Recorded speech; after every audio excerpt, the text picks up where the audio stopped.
दोस्तों, तारीख के औराक में कुछ नाम ऐसे हैं जो सदियों तक जिंदा रहते हैं। शहाबुद्दीन गौरी का नाम भी ऐसी ही एक अजीम शख्सियत की निशानदेही करता है, जिसने हिंदुस्तान की सरजमीन पर अपने कदम जमाने के साथ साथ इस खित्ते की तकदीर बदल दी। अफगानिस्तान के पहाड़ी इलाके गौर से निकलकर दिल्ली तक के सफ़र में इसने क्या जंगी मार्के देखे, कौन सी हिकमत अमलियाँ अपनाई और कैसे एक सल्तनत की बुनियाद रखी।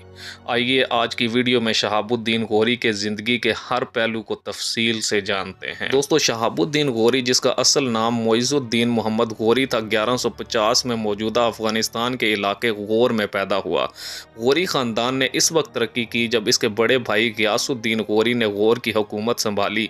शहाबुद्दीन ने अपने भाई के साथ मिलकर सल्तनत को वुसअत देने का फैसला किया, जबकि गियासुद्दीन ने वस्ती एशिया की जानिब तवज्जो मरकूज़ की, जबकि शहाबुद्दीन ने हिंदुस्तान को अपनी जंगी मुहिम्मात का हदफ बनाया। ये वो दौर था जब हिंदुस्तान छोटी छोटी रियासतों में बटा हुआ था और शहाबुद्दीन ने इस इंतशार को अपने लिए मौका समझा। दोस्तों, 1173 में शहाबुद्दीन ने पहली बार हिंदुस्तान पर हमला किया और मुल्तान को फतह किया। इसके बाद 1178 में वो गुजरात की तरफ बढ़ा, लेकिन चालुक्य हुक्मरान भीम दोम ने इसे शिकस्त दी। ये नाकामी शहाबुद्दीन के लिए एक सबक साबित हुई। इसने महसूस किया कि हिंदुस्तान की फतह के लिए मजबूत फौजी हिकमत अमली और मकामी इत्तेहादों की ज़रूरत है। इसी सोच के तहत इसने पंजाब की तरफ रुख किया और 1186 में लाहौर को फतह करके गजनवी सल्तनत का खात्मा कर दिया। दोस्तों, शहाबुद्दीन गौरी की सबसे मशहूर जंगी मुहिम तराइन की लड़ाई थी। 1191 में पहली जंग में पृथ्वीराज चौहान ने गौरी को शिकस्त दी, लेकिन शहाबुद्दीन ने हिम्मत न हारी। अगले साल 1192 में इसने अपनी फ़ौज को नए सिरे से मुनज़्ज़म किया और तीर अंदाजी और घुड़सवार फ़ौज पर जोर दिया।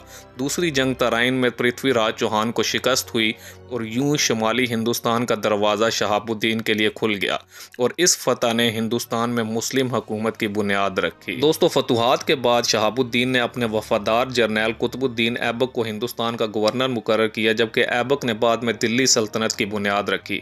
शहाबुद्दीन खुद अफगानिस्तान वापस चला गया, लेकिन हिंदुस्तान की इंतज़ामिया को मजबूत करने के लिए बाकायदा दौरे करता रहा। इसने मकामी हुक्मरानों के साथ मुआहदे किए और फौजी चौकियाँ कायम की।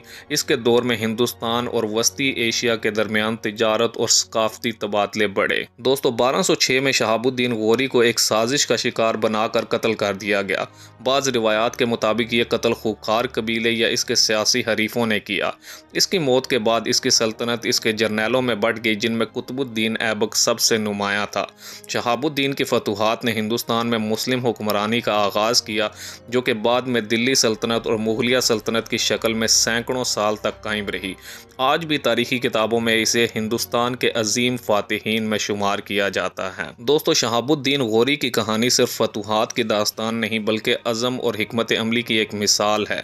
इसने न सिर्फ जंगी मैदान में कामयाबियाँ समेटी, बल्कि एक ऐसी सल्तनत की बुनियाद रखी जिसने बरसगीर की तारीख का रुख मोड़ दिया। अगर आपको ये वीडियो पसंद आई हो तो चैनल को सब्सक्राइब करना ना भूलें। तारीख के औराक में गुम होने के लिए हमारे साथ जुड़े रहें।